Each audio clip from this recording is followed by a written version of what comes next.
Hello there. How's everybody doing? Welcome to another episode of A BJJ Marriage. Woo! With your hosts, Nick Lee and Brittany Lee. An average married couple that also loves to do Jiu Jitsu. That's our intro now? That's how we're starting it? Maybe. Just an average married couple. Well, I think she's above average, but I bring us below, so. Oh, stop. So it kind of makes some issues for our rankings, you know?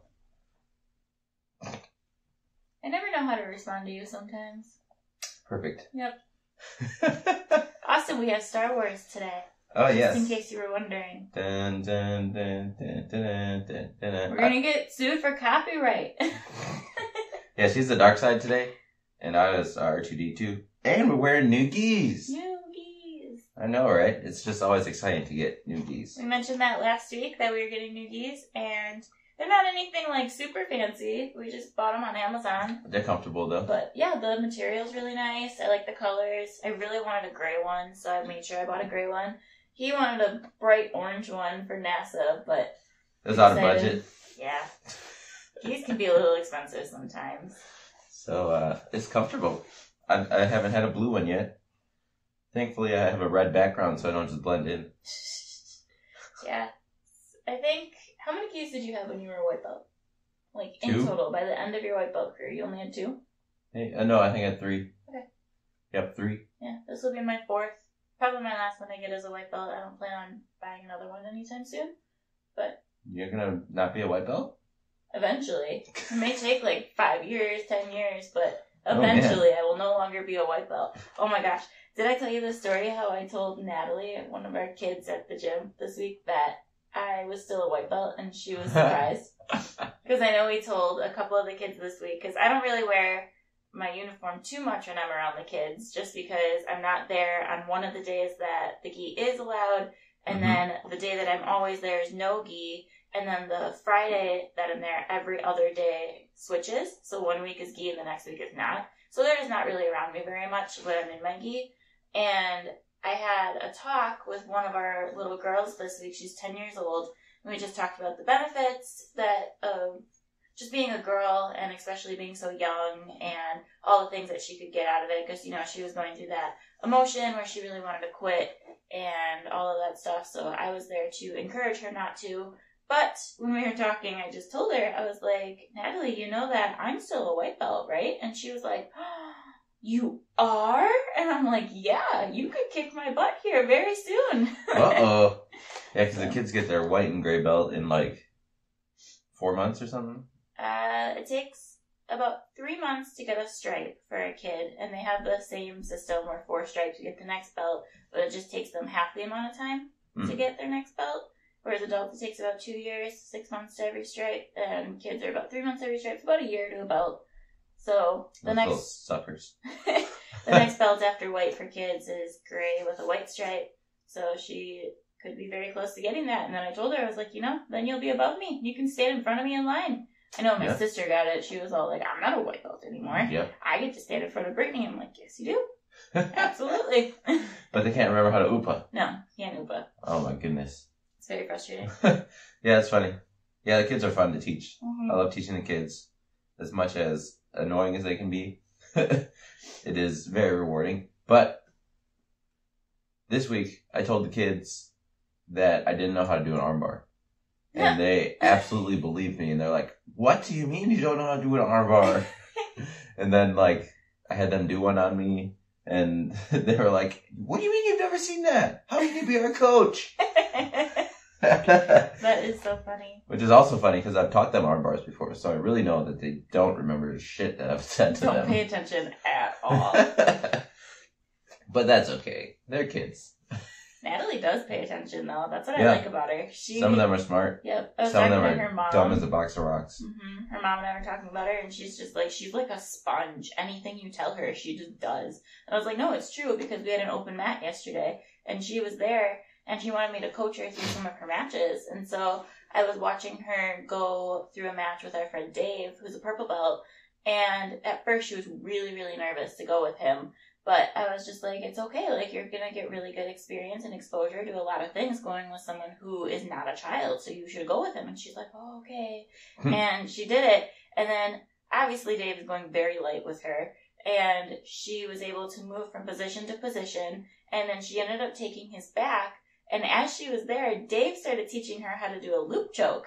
And I was like, Dave, she's 10. And she was just like, okay. And he walked her through all the steps, putting the hand behind the head, looping up the collar rather than dragging it across the trachea.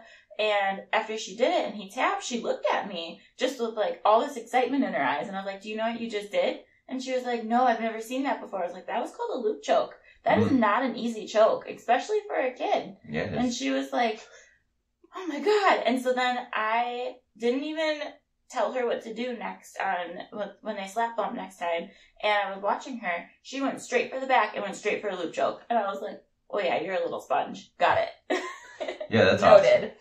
Yeah, that's one of the best parts about being a coach, just in general, is whenever you teach someone any sort of move, any sort of technique, or even in my life coaching, any sort of habit, and they actually use the tools that you've taught to them in a way that benefits them. So in competition, in life, or in even just drilling on the mats, it's super rewarding as a coach to be like, we worked on that and you actually implemented it into your game. Yeah. Freaking fantastic. And I know we're going to talk about our kid Isaac today. Yeah. When we get more into our topic here, but Isaac is what, 13? No, he's younger than Jada, right? He's 12? I think he's 12, yeah. He's 12, and he is just a little fireball on the mat. Like, he just came in, and you would have never guessed that he would stick around, because he's very quiet, he's pretty shy, he's very, like, to himself, but man, does that kid absorb everything that he gets told. Yeah. And so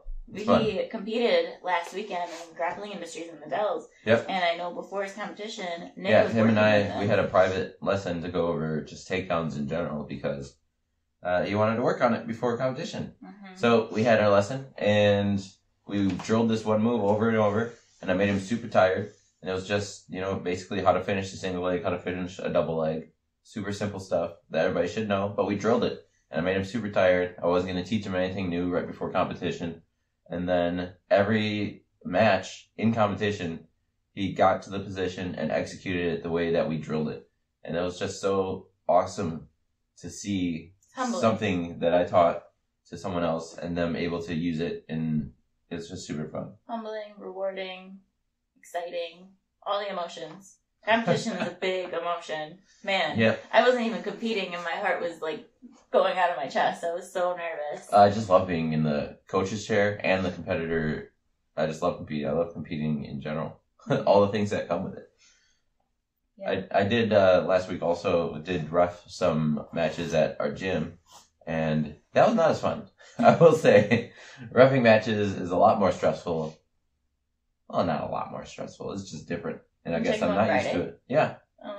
When I was reffing and trying to figure out was that really a sweep? We did reffed matches on Friday. So instead of having normal class, we did it where he was the coach, I was the scorekeeper, and then everyone else who was there just had to ref from the sideline or coach from the sideline. Yeah, I was the ref and they coached. Yeah, coach from the sideline, and it would just be two random people who would just fight in the middle of class so everyone could watch them.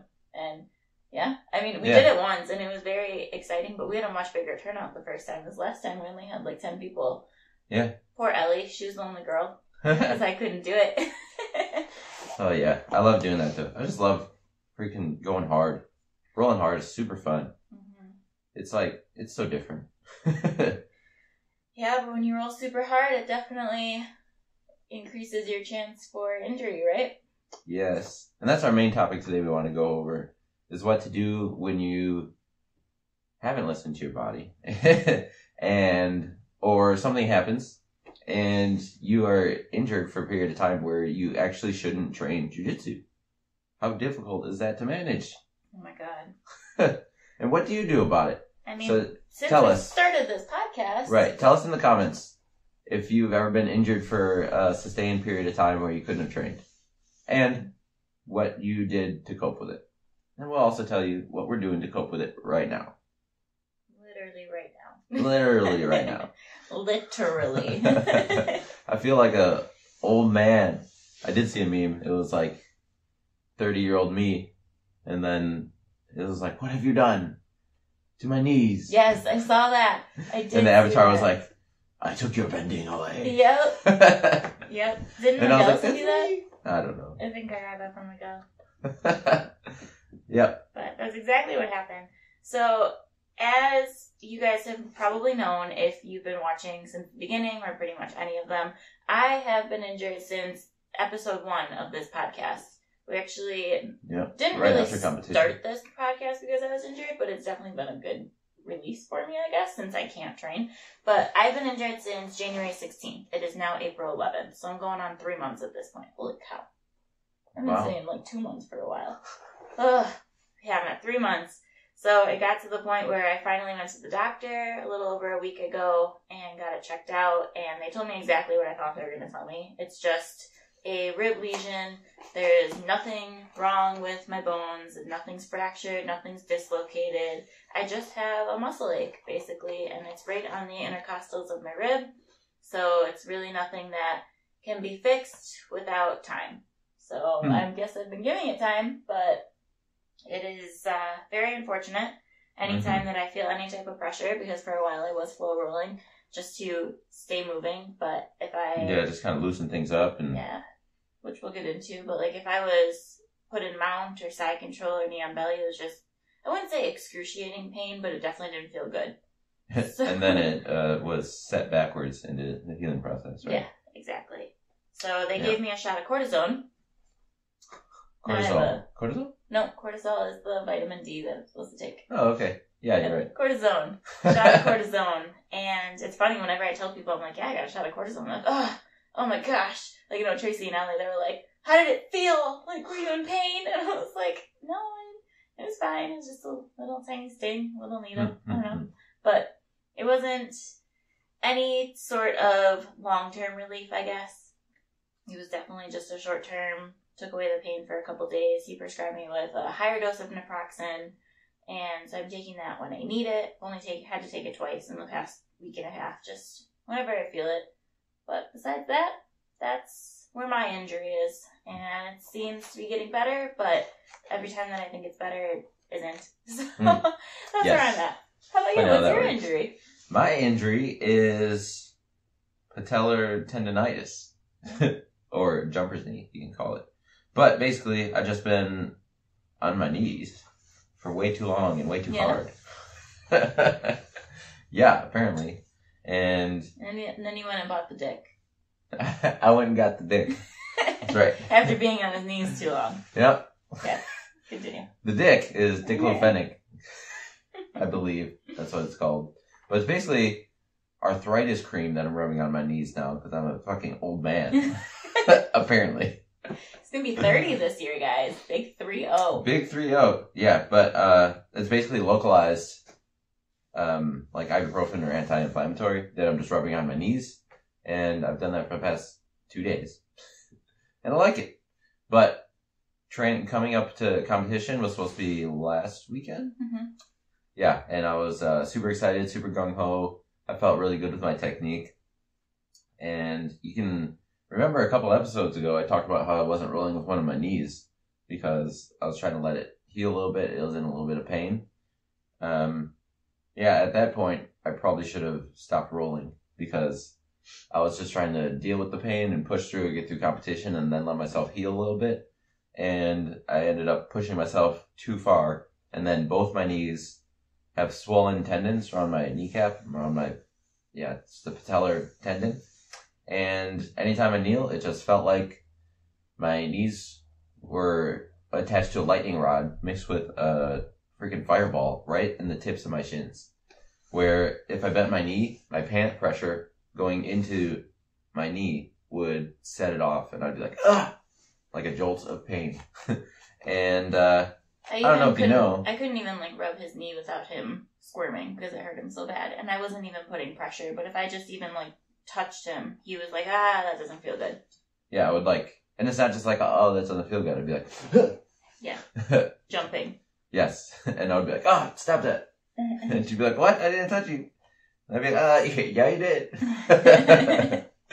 So that was bad. And I was like, shit, competition is like 4 days away. This is terrible. What should I do? It's definitely a game in your brain at that point where you're just like, well, I don't know what to do. Like, I'm already signed up. I've trained so hard for this. And I know that if I do it, then I can take as much time as I need off. And so maybe I should just do it and then take some time off. But it also probably isn't smart for me to do it. Like, those are the arguments he was having with himself in his brain for the 4 days that were leading up to competition. Right. Because it was like, normally I take Monday or Sunday and Monday off of training. And then Tuesday I came back and my knee was like, okay. And then we did some turtle drills. And there's this dude that's like 230 pounds that was on my back trying to break open my turtle. And obviously I was very heavily on my knees. And I, moved a certain way and it flared up the worst it ever did flare up. So then from Tuesday night to Friday, I had to decide, what am I going to do? Am I going to compete? I know my knees are really bad. Should I push through it? Should I not? And I made the logical decision, not the emotional decision, to withdraw from the tournament and let my knees heal. And yeah. If you did the emotional decision, you would have still competed. Yes, exactly. Absolutely. My emotions were like, nah, I ain't going to quit. I got this. I don't care. I'll get through it. But after hearing from multiple people, not even just me and himself, he was told that you're not getting paid for this competition. You have the rest of your life to compete.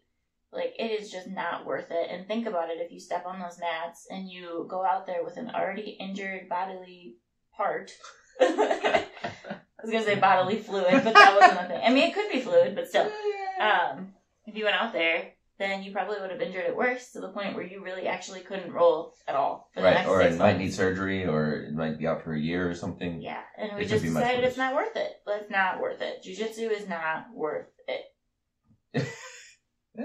No, it's not. Yeah, you're right. I was really contemplating, maybe I could just play guard for the whole tournament. Yeah, he talked about that. He was like, I'll just pull guard on everyone, and I'll just lay on my back and submit everyone from my guard. And I was like, no, that's not how it works, because you're going in the blue belt division. Maybe in the white belt division that would have worked, but blue belts don't just, like, stay you there. submit them? Yeah, or get there. Yeah, I know. And the biggest thing that led me to making my decision to pull out of the competition was I looked at it from a third-party view, or an objective perspective, where if my friend came to me with the same problem, what kind of advice would I give them? And then, I told myself what I would tell my friend. And it was not what I wanted to hear, but it was definitely the right choice. And I was like, okay, fine. I will shove my emotional ego down and listen to my logical brain, and it will be better off for me in the future. Yeah, but I think anyone who knows you knows that you have so much heart and that you care so deeply about this sport that wasn't an easy decision to come by. I think that definitely took a lot of, like you said, emotion and heart and everything just to try to get yourself to be okay with that decision, even though you did know that it was the best. Yeah. And then even now that you are done with the competition, it's over, it was last weekend, and you're still telling people who have been asking you, because, we told a bunch of people, like, I'm competing on April 4th or April 3rd in the Dells, and people were really excited. Mm-hmm. And then now people are following up on that, like, how'd you do? I didn't see any videos yet. And he's like, that's where you kind of have to go through that whole downside of, like, oh, I ended up not having to compete, and this is why. And I pulled out because I was a little bitch. And... No. And I was scared of all the blue belts. But where I was getting with that is that now that you're telling people that, no one is like, oh, well, that sucks. Everyone's just like, well, that was really smart. Yeah. Only 2 people have been like, please never talk to me again. You're a little bitch. Yes, that totally happens. I'm one of those people. Yeah, that's very difficult to get through that. I'm only doing this podcast because I'm being held here against my will. I'm paying her. Yeah. But, So yeah, that was a difficult decision, but I would like to be a core belt someday and continue this podcast forever. So, continue jiu-jitsu forever. This podcast would be cool in 40 years, maybe. Just download directly into your brain. So advanced in 40 years. Or we'll be doing something else. Podcasts won't even be a thing in 40 years. Did you see the monkey playing Pong with the brain chips, Oh, that's microchips. No, I didn't see it, but I heard about it. Shout out Elon Musk. Let's see what that Neuralink can do for us. Right. Oh, that's crazy. But anyway, yeah. With that said, so I mean that was a little insight on our injuries, and now we're going to talk about what we are doing and how we're coping with it, and how we're managing with not being able to release our stress the way that we normally can. Because I don't know how many episodes you listening have actually listened to, but anyone who does know us knows that we're there all the time. Like before I'm I was actually injured, there 7 days a week, and some days multiple times per day. Yeah. I'm there 5, but in those 5 days, before the injury, I was training 10 to 12 times a week. Like 10 to 12 separate classes. And that's not really including like the fitness classes or Muay Thai that I was doing on top of that. So it was a lot. So it's been a huge life adjustment for me when that was all I was doing for 18 months straight. And then, oh, you're injured. Can't do that anymore. Yeah. So, and then same with him. This is his first week. He's not on month 3. I'm on month 3. He's on week 1 of just not being able to roll at all. Right. Yeah, this is the first week that in a very long time that I have not gone to the gym every day. I only went to teach kids class on Friday, so that's my normal obligation. And even then, it was just very light, and I didn't do anything. I just taught. Yeah. Taught the kids that I didn't know about arm bars. It's been interesting. So I guess the things that I've been doing is I took the entire first 3 weeks off after I got injured. I didn't roll at all, but I did still go to class. I still put my gi on, still sat down in class, and I just hung out in a threesome and watched people. Yep. That sounds bad. Learn by osmosis. But, yeah. But no, I would just go work with like the newer people and go and sit down and just watch what they're doing. Or I'd go work with the higher advanced people and just watch how they were doing it. But I would just sit on the sideline and just watch. And then still try to take mental notes. And then after 3 weeks of doing that, then I was like, okay, well, I'm going to get back into at least flow rolling. And I'll tell people, don't put any pressure on me and I should be fine. So I did that for about 6 or 7 weeks where I wasn't going 10 times a week anymore. I was probably only flowing like 3 times a week at this point. But I was still just trying to move, trying to do things, trying to still be in a routine, I guess. Yeah. But then move your body, learned, get in the motion of things. Yeah, I learned that that's not smart. Don't do that. Because it doesn't let you heal. No. Especially with, now that I know, it's a muscle injury. I was not letting my muscle heal. I was actually inflaming it every single time that I went out there. And because it is a rib, it's my left rib. So every time that I would crunch or move or twist or turn or shrimp out or sit out or anything, it was just crunching that muscle more and inflaming it to the point where it wasn't healing. And the sucky part about it is that it was healing and I wasn't allowing it to heal properly. So after I went to the doctor this last week, I actually stopped rolling a week before I went to the doctor, and I finally decided, okay, I can't be stubborn anymore. I need to go get it checked out, make sure that it's nothing serious, and make sure that it's not more than I actually think it is. Because I did think it was a muscle lesion, but I was kind of hoping they would tell me it was dislocated just so they could pop it back in place and then I could be good and done. But that was the worst news I got to hear. But it is what it is. So now I'm not rolling again. But I am still going through with my routine. I'm still trying to go to the gym on the days that I normally would. A lot less than I normally would. I'm not going Tuesdays anymore. And I'm probably taking Thursdays off too. But I'm still trying to be there, watch, pay attention, and just not rolling. Like, actually, I'm not even bringing my gi anymore. I used to bring my gi and sit on the mat, but now I'm like, no, because then I'll be tempted. So I just sit my butt down on the bench, off of the mat, and just watch now. Yeah. But that way I'm still going, and I'm not just sitting at home eating chips and watching Netflix. Yeah, you did that for a week, and you're like, no. Yeah. Oh my gosh. This is bad. Yeah. I did that for like a week, and I was like, I'm going to gain weight. I can't do this. So then I'm also like trying to come up with a schedule of what can I do? Like, can I do other workouts that don't involve my ribs? So clearly I can't do like push-ups or anything. But well, still, good thing that your core is not useful in most workouts. Ever.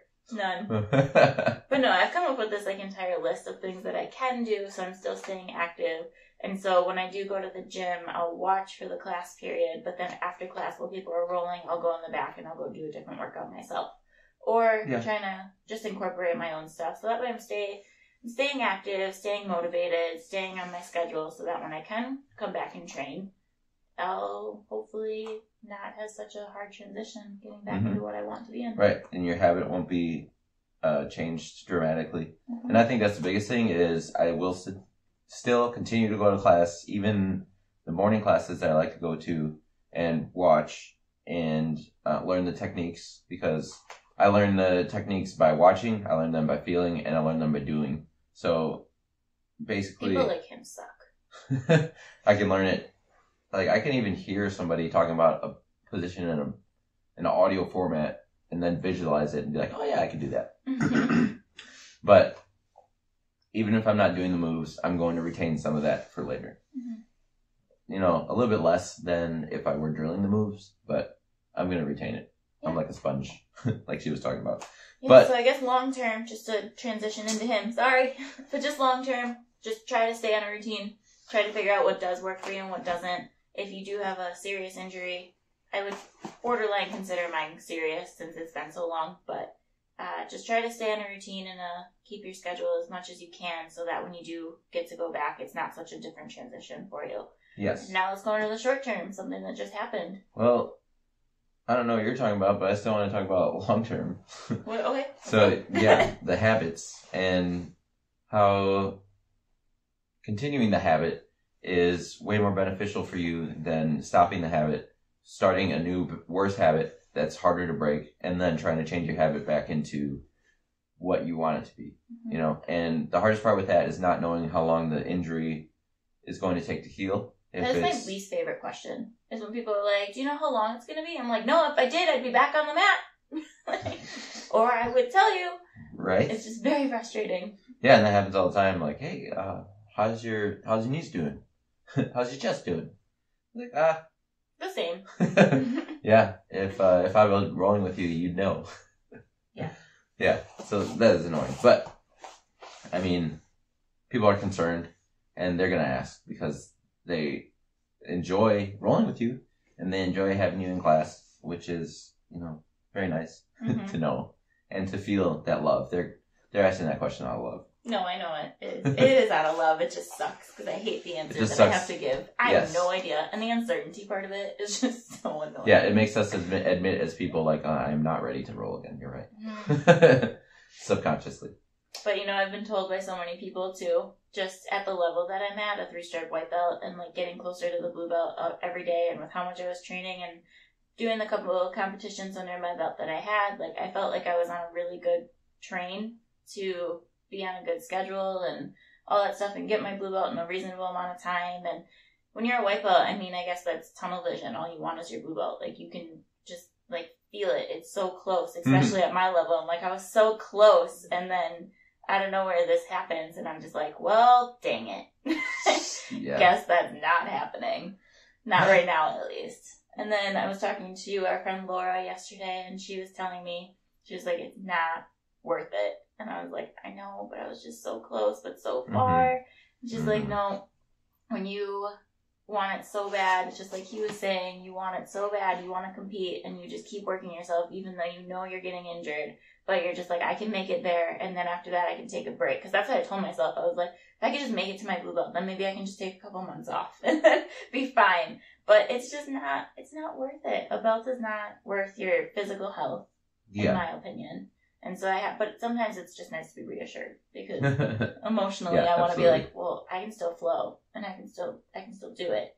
But then it's like, well, then my rib will never heal. And then even when I am a blue belt, I'm going to be a super sucky blue belt because I can't do anything. Yeah. Yeah, for sure. I feel that. I guess my whole point in saying that was just if you do get injured and you have a goal in mind, like maybe you were really thinking you're going to get your stripe soon, or you're thinking that you're going to get your belt soon, and you're just like, well, I can push through it just so I can get there. My honest suggestion is just don't push it. Yeah, let your body heal. Yeah. It's important. You only have one body. And this is a long-term thing. Like, if you're doing jiu-jitsu and you love jiu-jitsu, I don't think anyone who loves it really plans on not doing it in the future. Right. So even if you just have to put it off for a little bit, I think it's not that big of a deal. Right. To just put it off, as long as you can find other coping mechanisms to get you through what you're used to doing. Right. And it's important for you as a person to not have your whole identity wrapped up in Brazilian Jiu-Jitsu. Yeah. It's good to have other hobbies, other outlets, things that you do that help you relieve stress in different ways.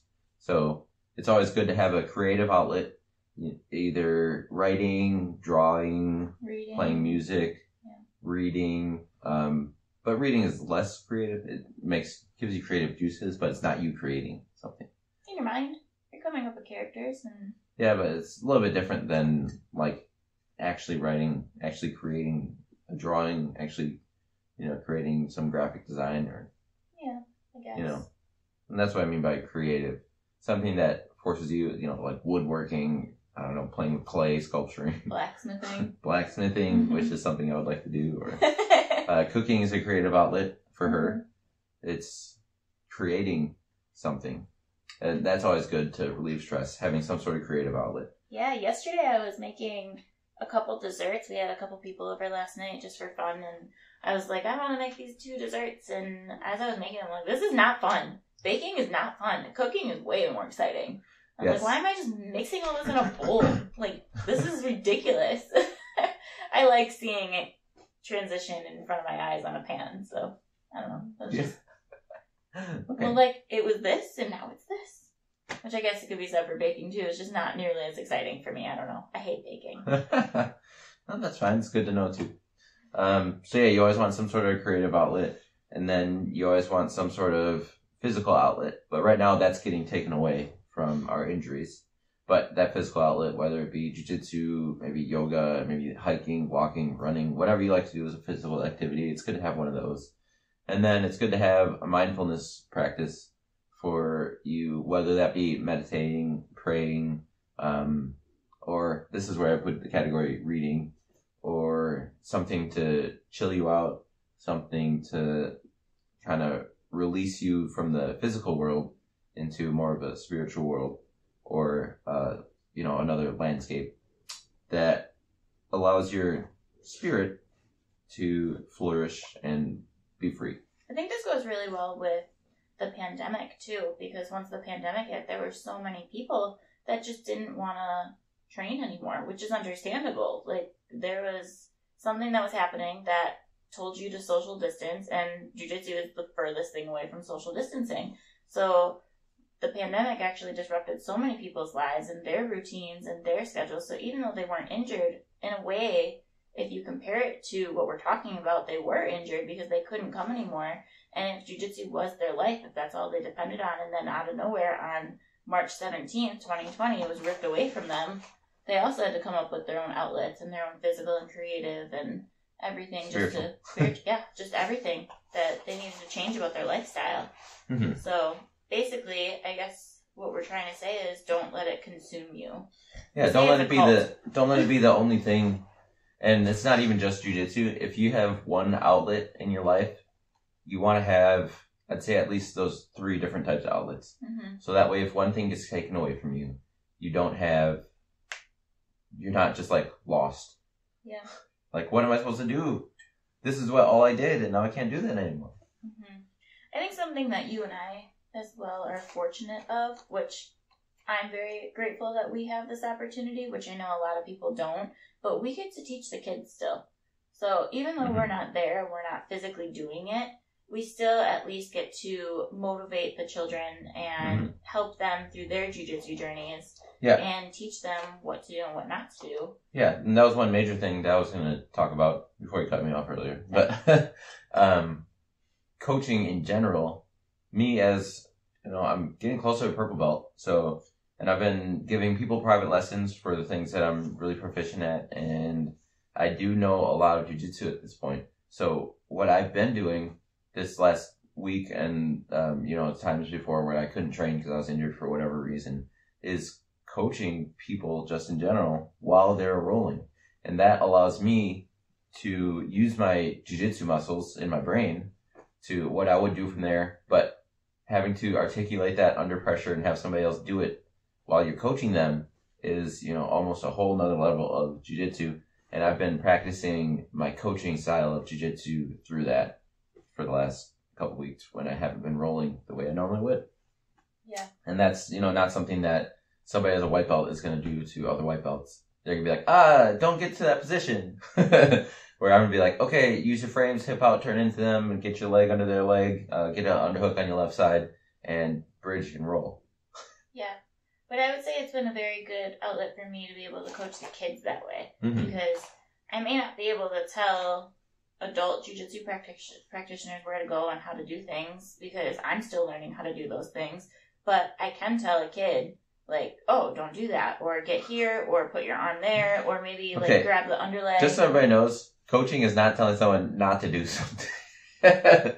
Like when somebody asks you to coach for them and you say, don't do that, that is not helpful. Yeah. as a jiu-jitsu practitioner.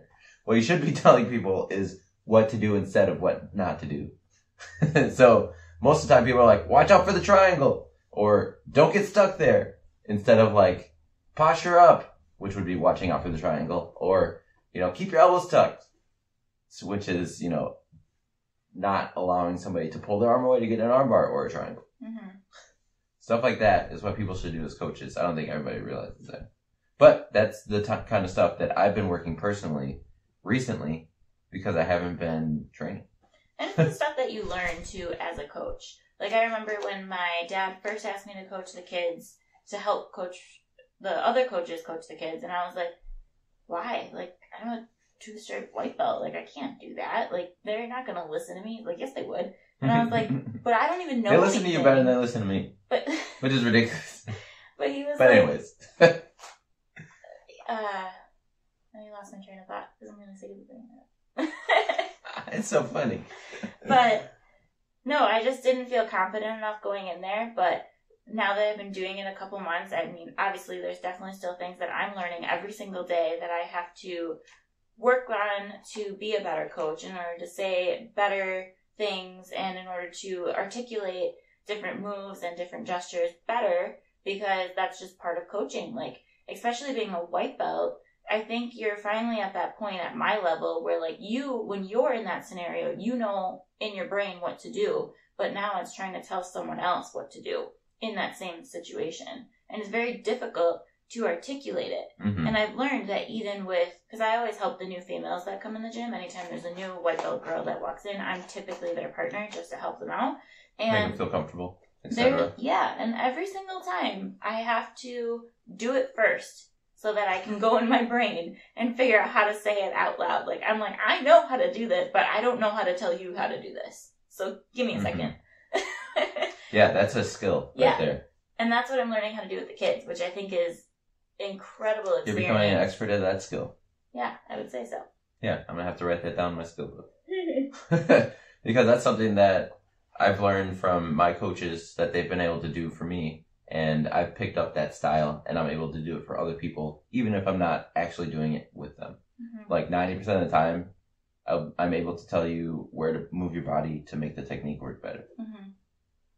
But yeah, I remember. Which is fantastic for adults and kids. Yeah, even yesterday with Natalie's match that I was helping her with, I told her to do kind of a complex move, but I was able to walk her through all the steps and she did it. And after she did it and pulled it off, I just kind of was like, whoa. Like, yeah, isn't that a great feeling? Oh my gosh. I was so excited. And I know that seems so minuscule to a lot of people, but I was just like, I don't think a month ago I would have been able to articulate that move to her. Like, I just don't. But being able to coach these kids and getting it through in my brain and through their brain has just been such a different experience for me. And it's been so eye-opening that I think that when I do come back and I am actually back on the mats, I don't think that I'll be rusty the way that a lot of people are, because I'm getting this exposure still and I'm still trying to plan out everything in my head just by watching. Yeah, and your mental and spiritual body are still in it when your physical body is not. And that's enough to carry you through to not be rusty. Mm-hmm. But if you completely remove yourself from that situation, when you come back, your brain doesn't have the same connections to those moves. You haven't continued increasing your brain power of the techniques. and your spiritual body isn't into it as much because of the time away. Mm-hmm. You know? So, yeah, I think it's super important to keep your habits going and continue to go to the gym. Even if you do tone it down a little bit, I mean, that's totally fine, because there are things you need to do to heal your body, like actually take medicine that you might be prescribed, or things that, whatever medicine is going to help your injury, whether it be anti-inflammatories, or right now, like my stupid ass arthritis cream. Old man cream. Yeah, I know a lot of people use, some like CBD rubs to heal local areas of their body. Yeah. Or whether it be a stretching program or like physical therapy type workouts, as you're healing from like maybe surgeries, things of that nature, where you have to relearn how your body works and use it properly to build up those proper muscles.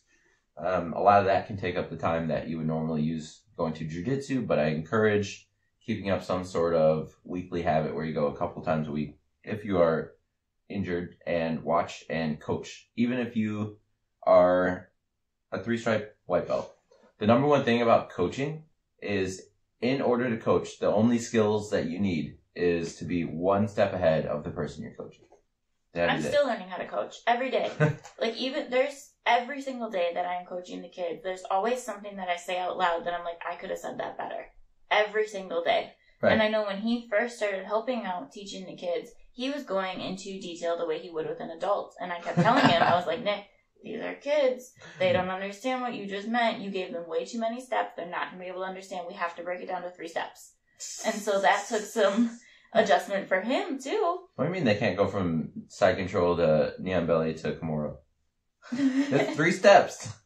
No. But, like, it's just that exposure right there, and being the person who has to actually break things down based on the person that you're talking right. to about it. It's just a different skill in itself. Yeah, and but that's like coaching technique. But I mean, like, in order to actually be a coach for somebody, you only have to be one step ahead of them. Yeah. Right. You just have to know a little bit more, or have gone through what they have gone through. Yeah. Like, I'm not going to try to coach a purple belt because they're further along in their journey than I am. That was what was funny about the ref matches on Friday, is it was Javi and my dad, and everyone was like, no one's coaching. And I was like, they're the 2 highest belts here. Yeah, but part of what we mean as coaching there is, like, telling them how much time is left, telling them when they got their points. That's one huge thing we do as coaches at Fluid that nobody was doing for anybody. And I couldn't do it because I was the ref. And my coaching style through competition is yell the entire time. I do not stop saying things. I'm the same way, though. Yeah. I think I lost my voice at the competition last week. One of our kids, Ian, it was his first competition. He's actually my dad's girlfriend's son, so he's like basically a brother to us at this point. Yep. And he would be a stepbrother for me. Yeah. Stepbrother for me. So like we've just taken on this role in his life where we just treat him like our little brother, and so he's very near and dear to our hearts. And it was his first competition. And I remember, because there's barricades, especially with COVID, like, you're not allowed to get near the mat. And I was sitting there, and he would be coaching, and my dad would be coaching, and I was sitting there, and I was just banging on the barricade, because I was like, no! Look! That! And I was just, like, screaming, trying to tell him what to do. I don't think he could hear a single thing that I was saying, but I was so into it. Yeah, it was so funny. She was telling him how to get out of a triangle, I believe. Yeah, I was like, grab the knee! Push it to the ground! And when he couldn't hear me or when he wasn't doing it, I'd be like, argh! Yeah, she was like slamming on the railing because he wasn't doing it. It was so cute. But I was also yelling at him. And so was your dad. And his dad and Maria and everyone. He was getting yelled at by everyone, but he couldn't hear. You're stuck in a triangle. It just happens. But oh my goodness. Anyway, different subject. Yeah.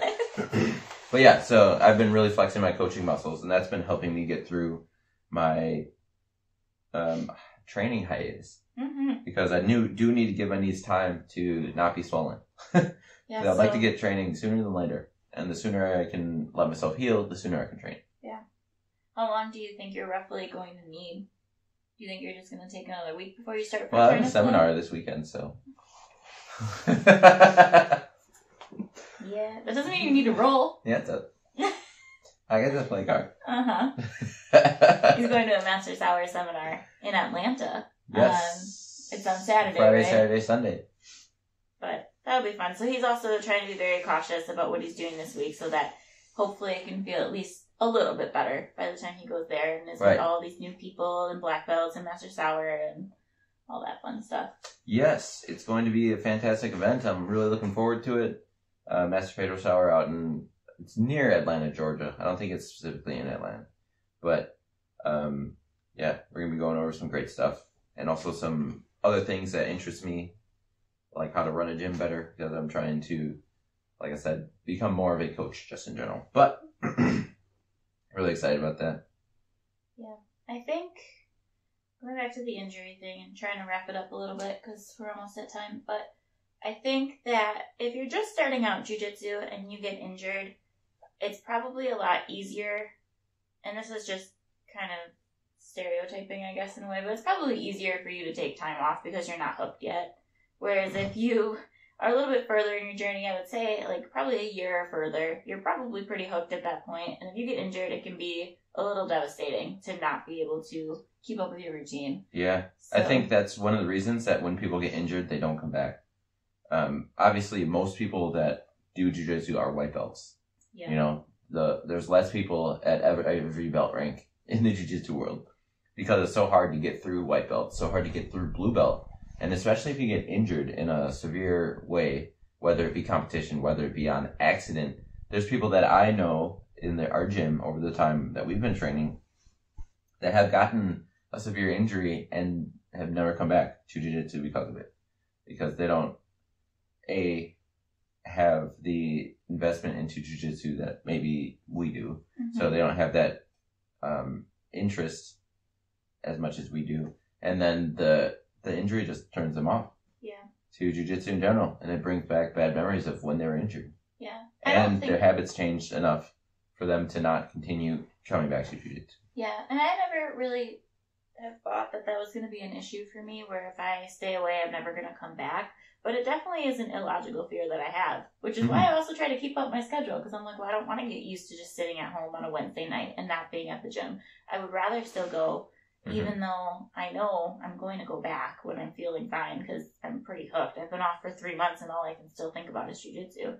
But yeah, absolutely. Basically what I was trying to get at was that if you have gotten to the point where you're pretty addicted and it has like taken over your lifestyle on any night that you don't have plans, you're at the gym, things like that, you definitely have to figure out a way that you will still be happy. You don't go into a depressed mode because something that took over your life is no longer there anymore. So that's where we were talking about the outlets. Yep, you need to find stuff that can distract you while you're recovering and while you're trying to get back. Then not even just distract you, but engage you and fulfill you. Yeah. But then also know that when it is time for you to come back, when you are ready, when your body is ready, I'm going to specify when your body is ready for you to come back, not you, because I know you're probably ready right now. When your body is ready to finally allow you to get back on the mats, you should, first of all, give yourself, once you're feeling great, you should probably still give yourself a week or two so that you don't think you're psyching yourself out. And then also, when you do come back, don't come back full-on competition mode. Should probably ease back in. Like, I know when I'm going to go back, I'm still not going to go back to 10 to 12 classes a week. I'll probably go back 5 classes a week or something. Instead. I'll go back and I'll say, we start standing every time. Oh my god. Drop Sandhagies. I'm just working right under my knees. It. Don't listen to him. Oh my goodness. Injuries suck. There's nothing really good or bad to say about it outside of that. Just injuries suck. They really do. And depending on the extent of your injury, some of them can be better than others. And I honestly thought that I was going to be done after like 2 or 3 weeks of this. I thought it was just going to be a little bit, and then I'll be like, okay, I'm better. And that is not the case.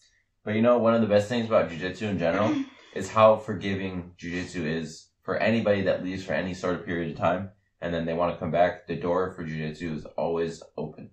People in jiu-jitsu are not going to chastise you for taking time off for whatever reason. Okay, some people are definitely going to give you shit, but they're not going to actually say, no, you cannot come train here anymore. Right. And if they do, go to a different freaking gym. Yeah. Because, I mean, jiu-jitsu is something that we want everybody to do. And, you know, what kind of look is it if we kick people out of our gym? Yeah. For that reason. Exactly. Yeah, so just a little insight on our life, our injuries, what we're doing to help. Mm-hmm. And if you are injured, you are out. Like I said, just try to make it a point to at least still show up every once in a while, like at least once or twice a week. Keep those social connections, keep your mental connections going, keep your habit up, and remind yourself why you love jiu-jitsu instead of falling into new habits, new routines that don't allow jiu-jitsu in your life anymore. And if you don't want to do jiu-jitsu anymore, that's totally fine too. You're dumb, but that's totally fine. He said it, not me. Try coaching too. Like if you are injured and you're out, like I would talk to your professor and see if you can get in on a couple coaching sessions for kids or something, just to keep your brain. Not even that. Just like during open roll time, coach the people that are under you. Yeah, that too. I was getting to that. Yeah. But like coaching the kids, it's helped me so immensely, and in ways that I never thought it could. So. Coaching's awesome. I love coaching. It's actually my profession. Is life coach and a little bit of jiu-jitsu coach. You just learn so much. Like there's so much, like I said, every single class I'm like, oh, I could have explained that better, or I could have broken that down a little bit easier, or I could have said that nicer. Like it just happens. You just learn so much about yourself as a person as being a coach too. And it makes you better in whatever you are coaching. It makes you, once you have articulated this is how you do the move, it's 10,000 times easier for you to do that move under pressure. Just listen to your body. I think that's all we're getting at right now. Is just listen to your body and don't overdo it. Yeah. You're talking to jiu-jitsu people here. We bought new gis when we were injured and we can't even use them. Yep. Fun stuff. But, so yeah. Anyway, thanks for watching, guys. Yeah, thanks for watching. If you have any questions about more styles or want to get deeper into what we're actually doing, because I know we kind of only touched the surface, but let us know if you have any recovery ideas or want to just talk. Put in the comments what you do to recover. And if you liked the episode, give us a review, subscribe. Yeah. Show us some love, and we'll show you that love back. All right. Thanks, guys. Have a good one. Feel better.